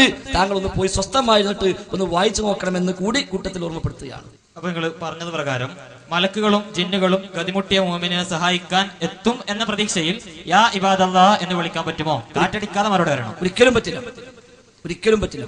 അപ്പൊ ഈ പറഞ്ഞത് ശർഈ തത്വം അനുസരിച്ചാണ് മേൽ നടന്നത് എന്ന് അതിന് തായിൽ സ്വാലിഹ് ആൽ ശൈഖിനെ ഉദ്ധരിച്ചുകൊണ്ട് ബലപ്പെടുത്തുന്നുണ്ട്. അതാണ് നേരത്തെ സ്വഹീഹ് പറഞ്ഞത്. സ്വഹീഹാണെങ്കിൽ അതെ, സ്വഹീഹാണെങ്കിൽ പറഞ്ഞേ, സ്വഹീഹാണെങ്കിൽ ശർഈ തത്വത്തിനനുസരിച്ചാണ്. സ്വഹീഹല്ല, അതുകൊണ്ട് തത്വത്തിനനുസരിച്ചല്ല, ചെയ്യാൻ പറ്റൂല. പിന്നെ ഇമാം അഹ്മദ് ചെയ്തു. എന്തുകൊണ്ട്? അദ്ദേഹത്തിന്റെ പക്കൽ സ്വഹീഹാണ്, അപ്പൊ അദ്ദേഹം ചെയ്യാം. എന്നാൽ ശേഷമുള്ള പണ്ഡിതന്മാർ പറഞ്ഞു സ്വഹീഹല്ല. ഏതുപോലെ? സുബ്ഹിക്ക് ബാങ്ക് വിളിക്കുമ്പോൾ അസ്സലാത്തു ഖൈറും മിനന്ന് പറയാൻ പാടില്ല. ആര്? ഇമാം ഷാഫി. അസ്സലാത്തു ഖൈറും മിനന്ന് പറയാൻ പാടില്ല ഇമാം ഷാഫി. എന്തുകൊണ്ട്? അദ്ദേഹത്തിന്റെ പക്കൽ ഹദീസ് സ്വഹീഹല്ല, അദ്ദേഹത്തിന്റെ പക്കൽ ഹദീസ് സ്വഹീഹല്ല. അതുകൊണ്ട് സുബ്ഹിയിൽ ബാങ്ക് വിളിക്കുമ്പോൾ അസ്സലാത്തു ഖൈറും മിനന്ന് പറയൽ അദ്ദേഹത്തിന്റെ വീക്ഷണപ്രകാരം ശർഈനെതിരാണ്. അപ്പൊ കിതാബുൽ ഉമ്മിൽ ഇമാം ഷാഫി പറഞ്ഞു അത് ഞാൻ വെറുക്കുന്നു, കറാഹത്താണ്. എന്നാൽ ഇമാം നബി പറഞ്ഞു ഹദീസ് സ്വഹീഹാണ്, ശർഹ് മുഹദ്ദബിൽ ഹദീസ് സ്വഹീഹാണ്, അതുകൊണ്ട് അത് പ്രാവർത്തികമാക്കാം. അപ്പൊ അതാണ് ശർഈന്റെ തത്വം. അതേപോലെ ഷാഫി മദ്ഹബിലെ ഫിഖ്ഹിന്റെ കിതാബിൽ എല്ലാം പറഞ്ഞു ഖബർ കെട്ടിപ്പൊന്തിക്കാൻ പാടില്ല, പൊതു ഖബർസ്ഥാനിക ഹറാമാണ്, കെട്ടിപ്പൊക്കിയ നിർബന്ധമായും പൊളിച്ചു മാറ്റണം. എന്തുകൊണ്ട്? ലിസിഹത്തിൻ നഹി അൻ ദാലിക, അത് പാടില്ല എന്ന് സ്വഹീഹായി വന്നിട്ടുണ്ട്. അപ്പൊ അതാണ് ശർഈന്റെ തത്വം. അപ്പൊ ഏത് വിഷയത്തിലും ഒരു ഇമാം സ്വഹീഹ് ധരിച്ചു, അപ്പൊ അദ്ദേഹത്തെ അനുസരിച്ച് എന്ത് ചെയ്യണം? സ്വഹീഹാണെങ്കിൽ ചെയ്തുകൊള്ളണം. സ്വഹീഹ് അല്ല എന്ന് ശേഷമുള്ള ഇമാമിങ്ങൾ വിശദീകരിച്ചു എങ്കിൽ പിന്നെ ചെയ്യാനും പാടില്ല. അപ്പൊ സ്വഹീഹാണെന്ന് വെറുതെ സങ്കല്പിച്ചാൽ തന്നെ ഹദീസിന്റെ ഉദ്ദേശം ഇതാണ് എന്നാണ് ഉമർ മൗലവി അവിടെ രേഖപ്പെടുത്തിയത്. പക്ഷെ ആ സങ്കല്പത്തിന് ആവശ്യമില്ല, കാരണം സ്വഹീഹ് അല്ല എന്നാണ് അതിൽ പ്രതിപാദിച്ചിരുന്നത്. ശരി, ഞാൻ അടുത്ത കൊടുത്തു കഴിഞ്ഞെങ്കിൽ ഇസ്ലാഹ് മാസിക മനസ്സിരുത്തി ഒന്ന് വായിക്കണം എന്നാണ് പറഞ്ഞത്. അത് തന്നെയാണ് എനിക്ക് തിരിച്ചു പറയാനുള്ളത്. ഇതേ റിവായത്തിനെ കുറിച്ച് സ്വാലിഹ് ആൽ ശൈഖ് പറയുന്നു, ഈ പറയപ്പെട്ട കാര്യം വ്യക്തമല്ലെങ്കിൽ റിവായത്ത് പ്രബലമല്ലാതിരിക്കെ എന്ന് പറഞ്ഞതിന്റെ ശേഷമാണ് പറയുന്നത്. എന്നിട്ടും അത് പ്രാവർത്തികമാക്കാൻ കാരണം എന്തുകൊണ്ടെന്നല്ലേ ശർഈ തത്വം അനുസരിച്ചാണ് ഇത് നടക്കുന്നത്. ഖുർആൻ വാക്യത്തോടോ നബി പറഞ്ഞതിനോടോ ഇതെതിരായി തീരുന്നില്ല. അതല്ലേ പറഞ്ഞത്, അതല്ലേ അതെ, അല്ലാഹു അക്ബറാണ്, അതാ വേണ്ടത്. ഈ രൂപത്തിൽ പച്ചയായി പറഞ്ഞിട്ടും പിന്നെയും ദുർവ്യാഖ്യാനിക്കുകയാണെങ്കിൽ അള്ളാഹു വലിയ തന്നെ ഇട്ടു, സംശയമൊന്നുമില്ല. കാരണം എത്ര വ്യക്തമായി പറഞ്ഞു, ഹദീസ് പ്രബലമല്ലെന്നിരിക്കെ ഹദീസ് ചോദിച്ചത് പറഞ്ഞതിന് ചോദ്യം എത്രയും ചോദിക്കാൻ കുഴപ്പമില്ല. ആ പറഞ്ഞതിന് വിശദീകരണം പറയട്ടെ, നിങ്ങൾ ശ്രദ്ധിക്ക്. നിങ്ങൾ വെറും തക്ബീർ മാത്രമാക്കല്ലേ. ഹദീസ് പ്രബലമല്ലെന്നിരിക്കെ ഇമാം അഹ്മദ് എന്തുകൊണ്ട് പ്രാവർത്തികമാക്കി? അതിനാണ് ആൽ ശൈഖ് വിശദീകരണം. ശ്രദ്ധിക്കു സുഹൃത്തെ, നിങ്ങളെ ചോദിച്ചതിന് മറുപടി പറഞ്ഞത് നിങ്ങളിപ്പോ വായിച്ചതിന്റെ പ്രതികരണമാണ്. ഇസ്ലാഹിൽ നിന്ന് വായിച്ചല്ലോ, അതിന്റെ പ്രതികരണമാണ് പറയുന്നത്. അല്ലെങ്കിൽ ആളുകൾ എന്ത് പറയും? ആ വായിച്ചിട്ട് മിണ്ടാതെ പോയി ചോദ്യം ചോദിക്കാൻ കുഴപ്പമില്ല, എത്രയും ചോദിച്ചില്ലേ, ഇനിയും ചോദിക്കാം, ഒരു കുഴപ്പമൊന്നുമില്ല. അപ്പൊ ഹദീസ് പ്രബലമല്ലെന്നിരിക്കെ ഇമാം അഹ്മദ് എന്തുകൊണ്ട് ചെയ്തു? 2 മിനിറ്റ് നിൽക്കി, 2 മിനിറ്റ് കഴിഞ്ഞാൽ തരാം. ഹദീസ് പ്രബലമല്ലെന്നിരിക്കെ ഇമാം അഹ്മദ് എന്തുകൊണ്ട് അമൽ ചെയ്തു? അതിന്റെ തത്വം ഇസ്ലാം പഠിപ്പിച്ച തത്വത്തിനെതിരില്ല. ആ ഹദീസ് തത്വം ഇസ്ലാം പഠിപ്പിച്ച തത്വത്തിന് എതിരുണ്ടെങ്കിൽ ഇമാം അഹ്മദ് ചെയ്യൂല. അപ്പൊ ഇമാം അഹ്മദ് ചെയ്തെങ്കിൽ ആ ചെയ്തു എന്നത് ഇസ്ലാം പഠിപ്പിച്ച തത്വത്തിന് ഇതിൽ എതിരായി ഒന്നുമില്ല എന്ന തെളിവാണ്. അതാണ് ആൽ ശൈഖ് പറഞ്ഞത്. അത് മനസ്സിലായിട്ടില്ലെന്നുകൊണ്ടാണ് ഞാൻ പറഞ്ഞത് മനസ്സിരുത്തി വായിക്കണം. അത് ആ ഇസ്ലാഹി മാത്രമല്ല എല്ലാവർക്കും വായിക്കുന്ന നല്ലതാണ്. ചോദിച്ചോളൂ. സംഘാടകർ ചോദ്യം ചോദിക്കാനുള്ള സാമാന്യ മര്യാദ ചോദ്യം ചോദിക്കുമ്പോൾ മറുപടി വേണ്ട. ഞാൻ നിങ്ങളുടെ വയതൊക്കെ വന്നല്ല, എന്റെ ചോദ്യത്തിന് ഉത്തരം വേണ്ടത്. അപ്പൊ ചോദ്യം കഴിഞ്ഞിട്ടേ ഉത്തരം വേണ്ടു. ഉത്തരം കാറ്റടിക്കാതെ പറയണം. ചോദ്യം ചോദിക്കട്ടെ. അപ്പോ ഞാൻ ചോദിച്ചത്, നിങ്ങൾ ചോദ്യം കഴിയുമ്പോൾ ഉത്തരം പറഞ്ഞ് രക്ഷപ്പെടുകയാണ്. ഈ കാര്യം ശർഈ തത്വത്തിനെതിരല്ല എന്ന് പറഞ്ഞു, അങ്ങനെ വിളിക്കാൻ പാടില്ലെന്ന് നിങ്ങൾ പറഞ്ഞു. ശർഈ തത്വത്തിനെതിരല്ലാത്ത, ശർഈ തത്വത്തിന് അനുസൃതമായ എന്നിട്ടും ചെയ്യാൻ പാടില്ലാത്ത ഏത് കാര്യമാണുള്ളത്? നേരത്തെ പറഞ്ഞത് ശർഈ തത്വത്തിന് അനുസൃതമായാലേ നമുക്ക് സുന്നത്തായി സ്വീകരിക്കാൻ പറ്റുള്ളൂ എന്നാണ്. അതിനെ നിങ്ങൾ തന്നെ കണ്ടിച്ചതുകൊണ്ട് ഞാൻ ആ വിഷയത്തിലേക്ക് ഇടപെടുന്നില്ല. ശർഈ തത്വം അനുസരിച്ചുള്ള കാര്യം ഒന്നൊരിക്കൽ ഹലാലാണ്, അല്ലെങ്കിൽ സുന്നത്താണ്, അല്ലെങ്കിൽ ഫർളാണ്, ഇങ്ങനെയൊക്കെയാണ് ഞങ്ങൾ പഠിച്ചത്. ശർഈ തത്വത്തിന് അനുസൃതമായ കാര്യം ഒന്നൊരിക്കൽ ഹറാമാണ് എന്ന് ഞങ്ങൾ പഠിച്ചിട്ടില്ല. അങ്ങനെ നിങ്ങളുടെ കൂട്ടത്തിൽ ഈ കാര്യമല്ലാതെ വേറെ ഏതൊക്കെ കാര്യങ്ങളുണ്ട്? ശരി, ഇനി വഴുത് കേൾക്കണം. ചോദ്യം മാത്രമേ വഴുതും കൂടി കേൾക്കണം. അത് വഴുതേക്കാൻ വന്നാലും ശരിയല്ല. കാര്യം ചോദ്യത്തിന് ഉത്തരം ഉണ്ടാവും, മുഖാമുഖമാണ്. അപ്പൊ ചോദ്യത്തിന് ഉത്തരം ഉണ്ടാവും. ആ ഉത്തരത്തിനാണ് ഞങ്ങൾ വഴുത് എന്ന് പറയാം. ചോദ്യത്തിന്റെ ഉത്തരത്തിനാണ് ഞങ്ങൾ വഴുത് എന്ന് പറയാം. അപ്പൊ അത് കേട്ടേ പറ്റൂ. അല്ല ചോദ്യം കഴിഞ്ഞാൽ പിന്നെ എനിക്ക് ബാക്കി കേൾക്കേണ്ട ആവശ്യമില്ല, നിങ്ങളെ വിശദീകരണം കഴിഞ്ഞാൽ അടുത്ത ചോദ്യം ഞാൻ ചോദിക്കുള്ളൂ എന്നാണെങ്കിൽ അത് ന്യായമല്ല. അപ്പൊ അത് ആ പ്രയോഗം ശരിയായില്ല. ചോദ്യത്തിന് എന്താണോ മറുപടി അത് കേട്ടേ പറ്റൂ. ഇപ്പൊ സുഹൃത്തിന് ശർഈ തത്വം എന്ന് പറയാൻ എന്താന്ന് മനസ്സിലായിട്ടില്ല. ശർഈന്റെ പഞ്ചഹുക്കുമല്ല അവിടെ പറഞ്ഞത്. ശർഈലുള്ള അഹ്കാമുൽ ഖംസ അല്ല അവിടെ ഉദ്ദേശിച്ചത്. ശർഈൽ സുന്നത്തായിട്ടും ചെയ്യാൻ പാടില്ല എന്നല്ല അവിടെ പറഞ്ഞത്. അല്ലെങ്കിൽ ശർഈൽ ഹറാമായിട്ടും ചെയ്തു എന്നല്ല പറഞ്ഞത്. ശർഈ തത്വം, ശർഈ ലോകത്ത് നിശ്ചയിച്ച വ്യവസ്ഥയും ഒരു സംവിധാനം തത്വവും ഒക്കെയുണ്ട്. ആ തത്വത്തിന് വിരുദ്ധമായ ഒരു കാര്യം അവിടെ നടക്കുന്നില്ല. ഒരു ജിന്ന് വന്നിട്ട് അല്ലെങ്കിൽ മലക്ക് വന്നിട്ട് അല്ലാഹു തആല നിശ്ചയിച്ചത് പ്രകാരം, അല്ലാഹു പറഞ്ഞത് പ്രകാരം ഒരു മലക്ക് ഒരു മനുഷ്യനെ സഹായിക്കുക എന്നുള്ളത് ശർഈന്റെ തത്വത്തിനെതിരല്ല. ഒരു മലക്ക് ഒരു മനുഷ്യനെ സഹായിക്കുക എന്നത് ശർഈന്റെ തത്വത്തിനെതിരല്ല. സുഹൃത്ത് വഴുതേക്കില്ല, വഴുത് കേൾക്കി. ശർഈന്റെ തത്വത്തിന് എതിരല്ല. പക്ഷെ അത് നമുക്ക് ഉപയോഗിക്കാൻ പറ്റുമോ? അത് ശർഈ നമ്മോട് പ്രോത്സാഹിപ്പിക്കണം, ചെയ്യാൻ ശർഈ പറയണം. അപ്പോഴേ പറ്റുള്ളൂ. ശർഈ പറഞ്ഞാൽ അവിടെയാണ് അഹ്കാമുൽ ഖംസ. ആ പറഞ്ഞത് ഏതർത്ഥത്തിൽ? ഒന്നുകിൽ ഹറാമ്, അല്ലെങ്കിൽ കറാഹത്ത്, അല്ലെങ്കിൽ ജായിസ്, അല്ലെങ്കിൽ മന്ദൂബ്, അല്ലെങ്കിൽ വാജിബ്. ഇതാണ് ശർഈന്റെ ഹുക്മുകൾ. സുഹൃത്തിന്റെ ഹുക്മും തത്വവും തമ്മിൽ അങ്ങോട്ടും ഇങ്ങോട്ടും മാറിപ്പോയി എന്നാണ് വിഷയം. ഇവിടെ ഇമാം അഹമ്മദ് പ്രാവർത്തികമാക്കിയ വിഷയം ഹദീസ് നമ്മെ സംബന്ധിച്ച് സ്വഹീഹല്ല. അത് ഒരുപാട് ഇമാമിങ്ങൾ പഠിപ്പിച്ചു. ഇമാം അഹമ്മദിന്റെ വീക്ഷണത്തിൽ ആ ഹദീസ് സ്വഹീഹാണ്. ഇനി ഹദീസ് സ്വഹീഹാണ്, പക്ഷെ നമ്മെ സംബന്ധിച്ച് സ്വഹീഹല്ല. നമുക്ക് സ്വഹീഹല്ല എന്നിരിക്കെ ഇമാം അഹ്മദ് എന്തുകൊണ്ട് പ്രാവർത്തികമാക്കാൻ മുന്നോട്ട് വന്നു? അതിൽ ശർഈനെതിരായ ഒന്നും കാണുന്നില്ല. ശർഈന് എതിരായ ഒന്നും കാണുന്നില്ല. അതോടൊപ്പം അദ്ദേഹത്തിന്റെ പഠനത്തിൽ ഹദീസ് സ്വഹീഹുമാണ്. നമ്മളെ സംബന്ധിച്ചോ ഹദീസ് സ്വഹീഹല്ല. അതുകൊണ്ട് പ്രാവർത്തികമാക്കുക എന്നത് ശർഈനെതിരാണ്. അത് പ്രാവർത്തികമാക്കുക എന്നത് ശർഈനെതിരാണ്. എന്നാൽ ഹദീസിൽ പറഞ്ഞ തത്വമോ ശർഈന്റെ തത്വത്തിനെതിരല്ല. ഹദീസിൽ പഠിപ്പിച്ച തത്വമുണ്ട്. ആ തത്വം ഒരിക്കലും ശർഈന്റെ തത്വത്തിന് എതിരല്ല. എന്നാൽ പ്രാവർത്തികമാക്കുക എന്നതോ അത് ശർഈന്റെ തത്വത്തിനെതിരാണ്. കാരണം ഞാൻ നേരത്തെ പറഞ്ഞു, ശർഈൽ ഒരു കാര്യം ചെയ്യണമെങ്കിൽ ഒന്നുകിൽ സുന്നത്ത് അല്ലെങ്കിൽ വാജിബ് ഇതാകേണ്ടതുണ്ട്. അതാണ് സ്വലാഹി നേരത്തെ പറഞ്ഞത്. ഇത് സുന്നത്തോ വാജിബൊക്കെ ആകണമെങ്കിൽ അത് ശർഈൽ സ്ഥിരപ്പെടണമെങ്കിൽ പ്രാമാണികമായി സ്ഥിരപ്പെടണം. പ്രാമാണികമായി സ്ഥിരപ്പെട്ടെങ്കിലേ ശർഈൽ സുന്നത്തോ വാജിബോ ആകൂ. അതാണ് സ്വലാഹി പറഞ്ഞത്. പക്ഷെ പ്രാമാണികമായി സ്ഥിരപ്പെട്ടതല്ല. എന്തുകൊണ്ട്? ഹദീസ് ദഈഫാണ്. അതിനാൽ സുന്നത്തില്ല, വാജിബില്ല, അത് ഇസ്ലാം അനുവദിച്ച വഴിയല്ല. എന്നാൽ അതിൽ പറഞ്ഞ തത്വമോ അത് ശർഈ മുമ്പോട്ട് വെക്കുന്ന തത്വത്തിന് വിരുദ്ധമല്ല. സുഹൃത്ത് തത്വവും ഹുക്മും തമ്മിൽ മാറിയതാണ് അതിന് പ്രശ്നം എന്നാണ് സൂചിപ്പിക്കാനുള്ളത്. ഈ പറയപ്പെട്ട കാര്യം ഇതിൽ പറയുന്നത് എന്തുകൊണ്ട് ശർഈ തത്വം അനുസരിച്ചാണ് നടക്കുന്നത്? ഏത് ജിന്നുകളും മലക്കുകളും ഈ ഗതിമുട്ടിയ മുഅ്മിനിനെ സഹായിക്കാൻ എത്തുമെന്ന പ്രതീക്ഷയിൽ വിളിക്കാം എന്ന ഈ വിളി, ഇത് ശർഈ തത്വം അനുസരിച്ചാണ് നടക്കുന്നത് എന്നിവിടെ പറയുന്നു. വിളിക്കാന്നില്ല, ഈ തത്വം അനുസരിച്ച് വിളിക്കാന്ന് പറയുന്നത് ഞാൻ പറഞ്ഞിട്ടില്ല. ശർഈ തത്വം അനുസരിച്ചാണ് നടക്കുന്നത് എന്ന് പറയാമെന്ന്. ഈ ശർഈ തത്വം എന്ന് പറഞ്ഞാൽ എന്താ? ശർഈ തത്വം എന്ന് പറഞ്ഞാൽ എന്താ? അതാ ഞാൻ പറഞ്ഞു. ഉത്തരം ശ്രദ്ധിക്കുന്ന കുഴപ്പം. ഇപ്പൊ എത്ര വ്യക്തമായി പറഞ്ഞു. അവിടെ ഇരിക്കാൻ കസര ഇരിക്കട്ടെ, ഒന്നോട് ഇരിക്കി, സ്വസ്ഥമായത് കേൾക്കി. ആ ഇനി കേൾക്കി. ഇനി നിങ്ങൾ കേട്ടില്ല പറയരുത്. ഇവിടെ വിളിക്കാം എന്നതല്ല ശർഈ തത്വത്തിനെതിരല്ല എന്ന് പറഞ്ഞത്. സുഹൃത്തെ, വിളിക്കാം എന്നതല്ല ശർഈ തത്വത്തിന് എതിരല്ല എന്ന് പറഞ്ഞത്. അവിടെയാണ് വ്യത്യാസം. മനസ്സിലായില്ല? ആ താങ്കൾ ഇപ്പൊ ചോദ്യത്തെ പറഞ്ഞ എന്താ ദുർവ്യാഖ്യാനിച്ചിട്ട് വിളിക്കാം എന്നത് ശർഈ തത്വത്തിനെതിരല്ല എന്നാ. ആ പറഞ്ഞില്ല, ഇരിക്കി ഇരുന്നാ കുറച്ച് സാധാരണ ശൈത്താൻ കുറച്ച് അടങ്ങും. അതിനാ ഇരുത്തിയത്. ദേഷ്യം വന്നാൽ ഇരിക്കാൻ പറഞ്ഞു, ഇരുന്നാ എടുക്കാൻ പറഞ്ഞൊക്കെ അതിനാണ്. ഇനി വേണേ ആയത്തുൽ കുർസി വരിയാൽ മതി, ബാക്കി ആളുകളും ചെയ്യും. അപ്പൊ ഏതായിരുന്നാലും ഇവിടെ വിളിക്കുക എന്ന വിഷയമല്ല. വിളിക്കുക എന്ന വിഷയം ശറഅ് ഒരിക്കലും നമ്മെ അനുവദിച്ചതല്ല. വിളിക്കുക എന്ന വിഷയം ശറഅ് അനുവദിച്ചതല്ല. അത് അനുവദിക്കപ്പെട്ടതാകണമെങ്കിൽ ഹദീസ് സ്വഹീഹാവണം. ശ്രദ്ധിക്കണില്ല, എന്താ സൂത്രങ്ങൾ? ഉത്തരം ശ്രദ്ധിക്ക്. നിങ്ങൾക്ക് രണ്ട് കൽബുണ്ടാ. ഞാൻ എല്ലാം കഴിഞ്ഞ് എണീറ്റിട്ട് പറയും എനിക്ക് മനസ്സിലായിട്ടില്ല. നിങ്ങൾ ഉത്തരം ശ്രദ്ധിക്കുന്നുണ്ടെങ്കിൽ ഞാൻ പറയാം, അല്ലെങ്കിൽ പറഞ്ഞിരിക്കും, ഇരുന്ന് സ്വസ്ഥമായി കേൾക്കി. ഇതിനിടെ അപ്പുറത്തൊപ്പം നോക്കി വേറെ വർത്തമാനം പറഞ്ഞ് അത് കഴിഞ്ഞ് എണീറ്റ് പിന്നെ എനിക്ക് മനസ്സിലായിട്ടില്ല എന്നറിയും. ഇങ്ങനെ സമയം കളയാൻ പറ്റൂല. നിങ്ങൾ അതല്ല, ഇരുന്ന് ഉത്തരം ശ്രദ്ധിക്കുക. നിങ്ങൾ അവിടെ ഇരുന്നിട്ട് സ്വസ്ഥമായി ഉത്തരം കേൾക്കി, എന്നിട്ട് പ്രതികരണം പറയും. അതല്ലേ വേണ്ടത്? അല്ലെ ചോദിക്കാൻ മാത്രം നിൽക്കുക, അത് കഴിഞ്ഞാൽ വേറെ വർത്തമാനം പറയാ, എല്ലാം കഴിഞ്ഞിട്ട് പിന്നെ എണീക്കുക, എനിക്കത് മനസ്സിലായിട്ടില്ല, എന്താ തത്വം നോക്കുക. അതുകൊണ്ട് താങ്കൾ ആ ഉത്തരം ശ്രദ്ധിക്കുക, മറുപടി ശ്രദ്ധിച്ചിട്ട് പ്രതികരണം ഉണ്ടെങ്കിൽ പറഞ്ഞോളൂ. എത്ര സമയം തന്നു നിങ്ങൾക്ക്? എത്ര സമയം താങ്കൾക്ക് തന്നു? ഒന്നാമത്തെ ചോദ്യങ്ങൾ ചോദിച്ചു, രണ്ടാമതും ചോദിച്ചു, അത് കഴിഞ്ഞ് അത്താണിക്കാരൻ ചോദിച്ചു. ഓന്റെ അത്താണി അവസാനിച്ചപ്പോ ഓൻ നിങ്ങൾ അത്താണിയായി കണ്ടു, എന്നിട്ട് അങ്ങ് കൈമാറിയത് ആ അത്താണിയും പൊളിയാണ്. അതുകൊണ്ട് ഇരുന്നിട്ട് കേൾക്കി, കേട്ട് നിങ്ങൾ എന്താണ് ധാർമ്മികമായ ദീനിയായ മജ്‌ലിസ, ആ മര്യാദ ഒന്ന് കേൾക്കാൻ തയ്യാറാകി. അപ്പോഴേ ഇതൊക്കെ ഉള്ളിൽ ഇറങ്ങുള്ളൂ. അല്ലാണ്ട് ചോദിച്ച് മുട്ടിക്കാനാണെങ്കിൽ അതുകൊണ്ട് പഠിച്ചോണ്ട് ബർക്കത്ത് കിട്ടൂല എന്ന് കൂടി സൂചിപ്പിക്കാം.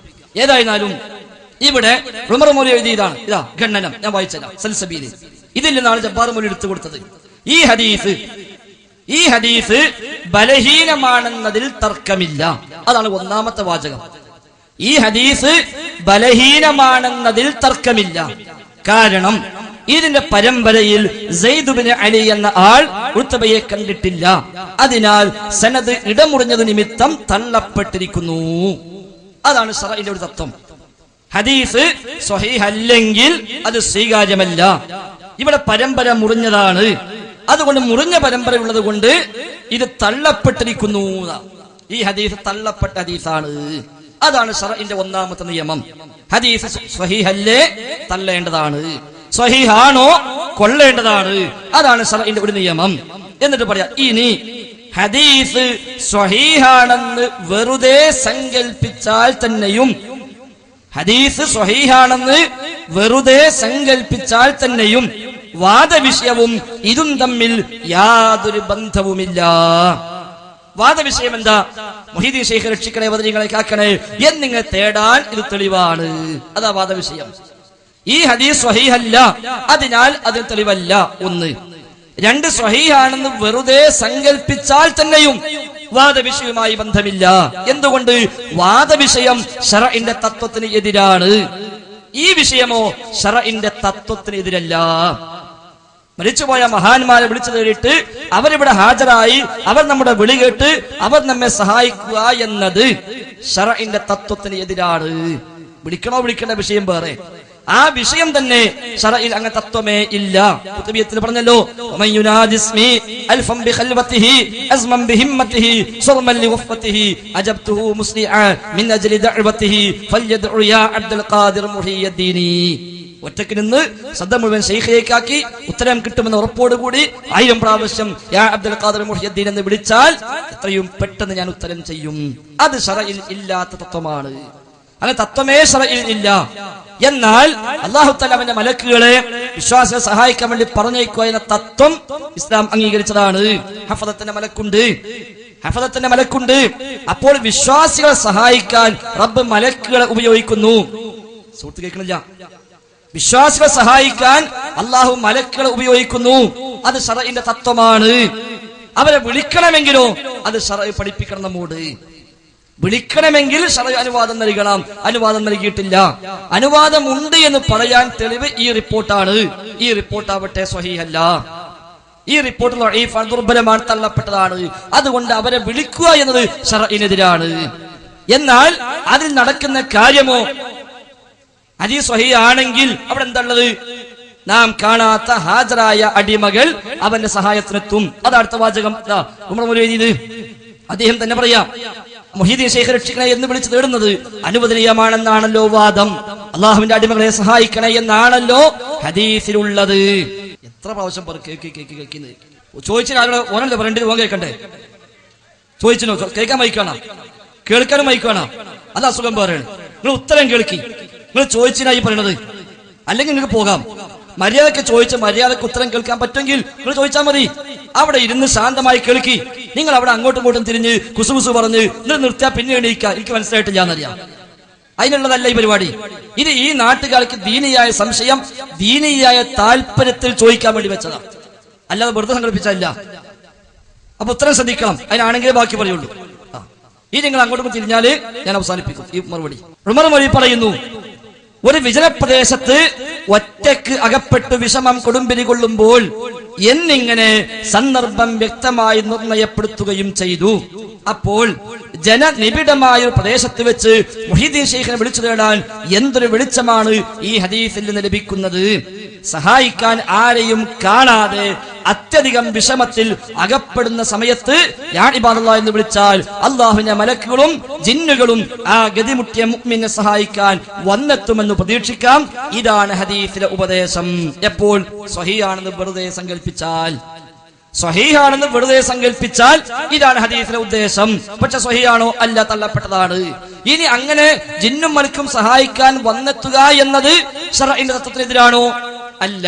കനഹഫലത്തിന്റെ മലക്കുണ്ട്, അവർ മുഅ്മിനീങ്ങളെ സഹായിക്കാൻ ഏൽപ്പിക്കപ്പെട്ടവരാണ്. അതുപോലെ പലതിലും മലക്കളെ ഏൽപ്പിച്ചിട്ടുണ്ട്, അത് ശർഈന്റെ തത്വത്തിനെതിരല്ല. ഏതുപോലെ മഴ വർഷിപ്പിക്കാൻ അല്ലാഹു തആല ഏൽപ്പിച്ചതാണ് മീകാഈലിനെ, അത് ശർഈന്റെ തത്വമാണ്. നാം മഴയില്ലെങ്കിൽ മീകാഈലിനെ മഴ തരണമെന്ന് പറഞ്ഞാലോ ശർഈന്റെ തത്വത്തിനെതിരാണ്. കാരണം ശർഈ പഠിപ്പിച്ചത് മഴയ്ക്ക് റബ്ബിനോട് മാത്രം തേടാനാണ്. നാം മഴ വർഷിപ്പിക്കാൻ അല്ലാഹു തആല ആ ഡ്യൂട്ടി ഏൽപ്പിച്ച മലക്കിന്റെ പേരാണ് മീകാഈൽ അലൈഹിസ്സലാം. അത് ശർഈന്റെ തത്വത്തിനെതിരാണോ? ഒരിക്കലുമല്ല. അതാണ് അവിടെ പറഞ്ഞത്. ഈ ഹദീസിൽ വന്ന ഉപദേശം എന്താണ്? അത് ശർഈന്റെ തത്വത്തിന് എതിരല്ല. എന്നാൽ ചെയ്യാൻ പറ്റുമോ? വിളിക്കാമെന്നുണ്ടോ? ഇല്ല. ജബ്ബാർ മൗലവി വിളിക്കാമെന്ന് എഴുതിയോ? ഇല്ല. ഉമർ മൗലവി വിളിക്കാമെന്ന് എഴുതിയോ? ഇല്ല. ആലു ശൈഖ് വിളിക്കാമെന്ന് എഴുതിയോ? ഇല്ല. എന്തുകൊണ്ടില്ല? ഹദീസ് സ്വഹീഹല്ല. ഹദീസ് സ്വഹീഹല്ല, ദുർബലമാണ്, ദഈഫാണ്. സ്വഹീഹ് ആണെങ്കിലേ തെളിവാകൂ. സ്വഹീഹ് അല്ലാത്തത് കൊണ്ട് വിളിക്കാൻ വകുപ്പില്ല. പക്ഷെ അതിന് പറഞ്ഞ കാര്യമോ അത് ശർഈന്റെ തത്വത്തിനൊരിക്കലും വിരുദ്ധമല്ല എന്നാണ് പഠിപ്പിച്ചത്. ചോദ്യത്തിന് ഒരേ മറുപടി പറയണം. പിന്നെ അങ്ങനെ ചോദ്യം കേൾക്കുന്നുണ്ടെങ്കിൽ നിങ്ങളൊന്ന് ഇരുന്നാൽ മതി. ടാപ്പ് റെക്കോർഡ് ഇട്ടാൽ കളകിക്കോളും. അപ്പോ തേങ്ങ കൊണ്ട് മാത്രം പുട്ടിച്ചോടരുത്, കുറച്ചൊന്നും അരിയിടണം. ചോദ്യം ശർഈന്റെ തത്വം എന്താണ് എന്നാണ്. കാറ്റടിക്കാതെ ഒന്ന് മറുപടി പറയണം. ഇതിനെങ്കിലും ശർഈ തത്വമായ കാര്യങ്ങൾ ഏതൊക്കെ, ലോകത്ത് ശർഈന്റെ തത്വം അല്ലാത്ത കാര്യങ്ങൾ ഏതൊക്കെ, ശർഈ അംഗീകരിക്കാത്തത് ഏതൊക്കെ, അതൊന്നല്ല ചോദ്യം. ശർഈ തത്വം എന്നതിന്റെ നിർവചനം എന്താണ്? എന്താണ് ശർഈ തത്വം എന്ന് പറഞ്ഞാൽ എന്താണ്? അംഗീകൃതമായ നിർവചനം. ശർഈ തത്വം എന്ന് പറഞ്ഞാൽ എന്താണ്? കിതാബ് ഉദ്ധരിച്ച് പറയണം എന്താണ് ശർഈ തത്വം. എപ്പോഴാണ് ഒരു കാര്യത്തെ ശർഈ തത്വം എന്ന് പറയുക, എപ്പോഴാണ് ഒരു കാര്യത്തെ ശർഈ തത്വം അല്ല എന്ന് പറയുക? കിതാബ് എടുത്ത് കാണിച്ച് കിതാബ് ഉദ്ധരിച്ച് മറുപടി പറയട്ടെ. പണ്ഡിതന്മാർ അങ്ങനെയാണ് ചെയ്യേണ്ടത്. സുഹൃത്തെ, കിതാബില് ശർഈ തത്വം എന്ന മലയാള വാക്ക് ഉണ്ടാവില്ല. അത് ആദ്യം മനസ്സിലാക്കി.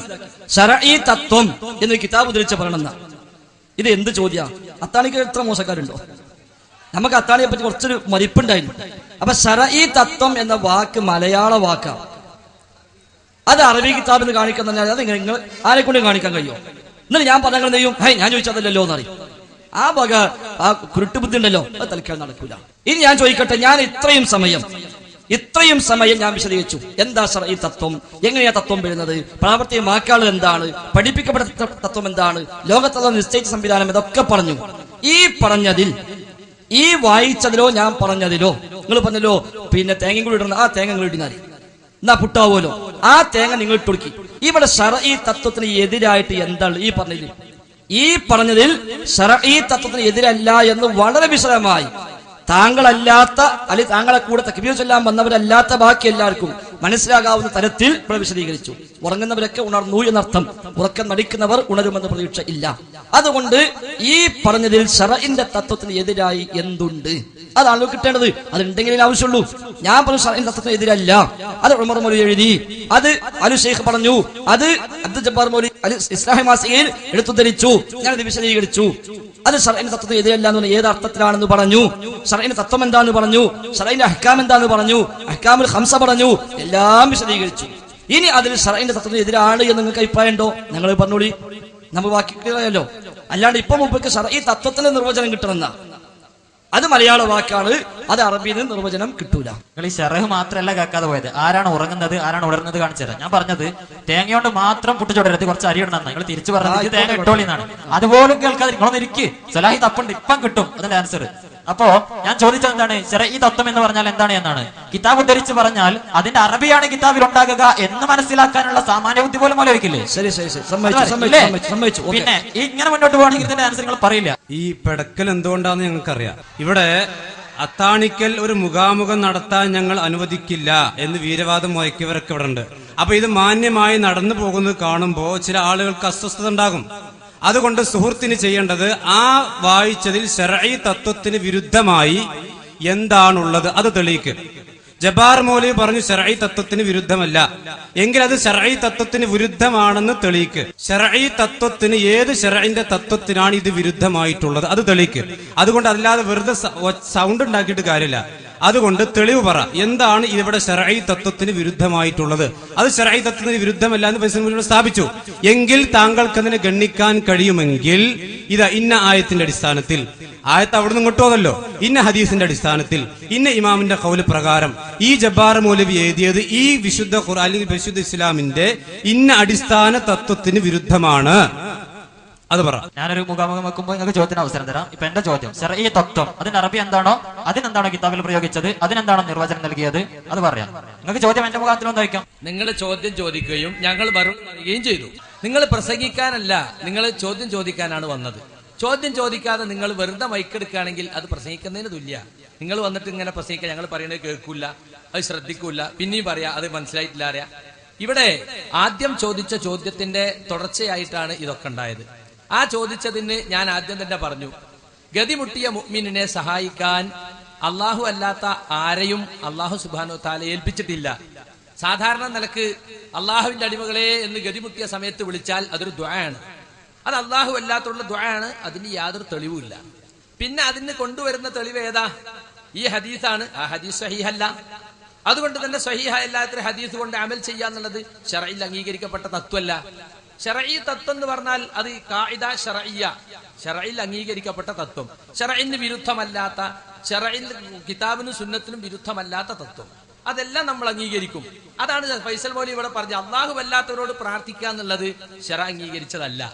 ജിന്നിനോടും മലക്കിനോടും എന്തെങ്കിലും തരത്തിലുള്ള സഹായം തേടുക എന്നത് ശർഅ എവിടെ അംഗീകരിച്ചിട്ടില്ല. അതുകൊണ്ട് ശർഈ തത്വത്തിന് വിരുദ്ധമല്ലാത്ത വല്ല പ്രവർത്തനവും നമ്മൾ ചെയ്താൽ അത് ശർഅ അംഗീകരിക്കൂല. ഇവിടെ ജബ്ബാർ മൗലവി എഴുതിയതും സാലി ആലി ഷേഖ് ഉദ്ധരിച്ചതും ആ ഹദീസിന്റെ വ്യാഖ്യാനത്തിലുള്ളതും ഒന്ന് അത് ലഈഫാണ്. അതുകൊണ്ട് തന്നെ ശർഈ തത്വം എന്താ? ലഈഫ് കൊണ്ട് അമൽ ചെയ്യാൻ പാടില്ല ഒരു സാഹചര്യം. കാരണം ഒരു ഹദീസ് ലഈഫ് എന്ന് പറഞ്ഞാൽ നബി സല്ലല്ലാഹു അലൈഹി വസല്ലം അത് പറഞ്ഞു എന്ന് നമുക്ക് ഉറപ്പില്ലാണ്. ഉറപ്പില്ലതിനെ മാത്രമേ നമ്മൾ പിൻപറ്റാൻ പാടുള്ളൂ. അതാ ശർഈന്റെ തത്വം. വലാ തഖ്ഫു മാ ലൈസ ലക ബിഹി ഇൽമുൻ, നിനക്ക് വ്യക്തമായ അറിവില്ലാത്ത ഒന്നിനെയും പിൻപറ്റാൻ പാടില്ല. അത് ശർഈന്റെ ഒരു തത്വ. വ്യക്തമായ അറിവ് ഇൽമ് കിട്ടണമെങ്കിൽ എന്ത് വേണം? അത് സ്വഹീഹായ പരമ്പരയോടെ വരണം. നബിയിൽ നിന്ന് ഗ്രന്ഥം ഹദീസ് നാൾ വരെയുള്ള പരമ്പര, അതിൽ സ്വഹാബിക്ക് ശേഷമുള്ളവരെയൊക്കെ പരിശോധിക്കണം. അവര് പ്രബലന്മാരാണെന്ന് സ്ഥിരപ്പെട്ടാൽ അതില് സുന്നികൾക്കും മുജാഹിദുകൾക്കും ജമാഅത്തേർക്കും ഒരേ തത്വം തന്നെയാണ്. ഹദീസ് സ്വഹീഹാകണം ലഈഫാകണം എന്നതിന് നമ്മൾ എല്ലാവരും അംഗീകരിക്കുന്ന ഒരേ തത്വമാണ്. അതുകൊണ്ടാണ് വാദപ്രതിവാദത്തിന് വ്യവസ്ഥ എഴുതുമ്പോ ഒന്നാമത്തെ പ്രമാണം വിശുദ്ധ ഖുർആൻ, രണ്ടാമത്തെ പ്രമാണം സ്വഹീഹായ ഹദീസ്. അവിടെ പറയലുണ്ടോ നിങ്ങളെ സഹീഹ് വേറെ ഞങ്ങളെ സഹീഹ് വേറെ? ഇല്ല. പട്ടിക്കാടും കാരന്തൂരും എടവണ്ണയും പുളിക്കലും ഒക്കെ പഠിപ്പിക്കുന്ന ഉസൂലുൽ ഹദീസിന്റെ കിതാബ് ഒന്നാണ്. ആ ഹദീസ് സ്വഹീഹാകണം എന്നതിന് നമ്മൾ കൊടുത്ത നിബന്ധന തന്നെയാണ് നിങ്ങൾ കൊടുക്കുന്നത്. ഒന്ന്, ഉദ്ധരിക്കുന്ന ആളുകൾ നഖ്ല് അദലാകണം, നീതിമാനാകണം. അവർ നീതിമാന്മാരായാൽ മാത്രം പോരാ, സൂക്ഷ്മതയുള്ളവരായിരിക്കണം. ഹദീസ് കേൾക്കുന്നതും എഴുതി വെക്കുന്നതിലും ഉദ്ധരിക്കുന്നതിലുമൊക്കെ അങ്ങേയറ്റത്തെ സൂക്ഷ്മത പുലർത്തുന്ന ആളുകളായിരിക്കണം. പിന്നെ താമുല്ലബത്ത്, അവർ നല്ല സമ്പൂർണമായ സൂക്ഷ്മതയും വ്യവസ്ഥയുള്ളവരായിരിക്കണം. ഗൈറ മുഅല്ലലിൻ വലാ ശാദിൻ, ഒരു ഇല്ലത്തും അതിനുണ്ടാകാൻ പാടില്ല. ഹദീസിന് വരാവുന്ന ഇല്ലത്തുകളൊന്നും വരാൻ പാടില്ല. പിന്നെ അതിനേക്കാൾ പ്രബലന്മാരായ ആളുകൾ ഉദ്ധരിച്ചതിന് എതിരാകാനും പാടില്ല. ഈ നിബന്ധനയൊത്ത ഹദീസിനാണ് സ്വഹീഹായ ഹദീസ് എന്ന് പറയാ. അങ്ങനെ സ്വഹീഹായ ഹദീസ് കൊണ്ട് സ്ഥിരപ്പെട്ടാലേ നമുക്കൊരു കാര്യം സുന്നത്താണെന്നോ മുസ്തഹബാണെന്നോ ഫറളാണെന്നോ പറയാൻ പാടുള്ളൂ. അതാണ് ഞാൻ നേരത്തെ പറഞ്ഞത്. ഇതാണ് ശർഈയായ തത്വം. അതുകൊണ്ട് ശർഈയായ തത്വത്തിന് എതിരല്ലാത്ത കാര്യങ്ങൾ നമുക്ക് ചെയ്യാം. ഇവിടെ ഇമാം അഹ്മദ് അമൽ ചെയ്തത് ശർഈയായ തത്വത്തിനെതിരല്ല. ആ ഹദീസിൽ പറഞ്ഞ വിഷയം നമുക്ക് അമൽ ചെയ്യാമെങ്കിൽ നമുക്ക് എന്ത് വേണം? ഹദീസ് സ്ഥിരപ്പെടണം. പക്ഷേ സ്ഥിരപ്പെട്ടാൽ അതിലുള്ള പ്രവർത്തനം എന്താ? അല്ലല്ലാത്തോടുള്ള പ്രാർത്ഥനയിലുണ്ടോ? ഇല്ല. അതിലെന്തേ ഉള്ളൂ?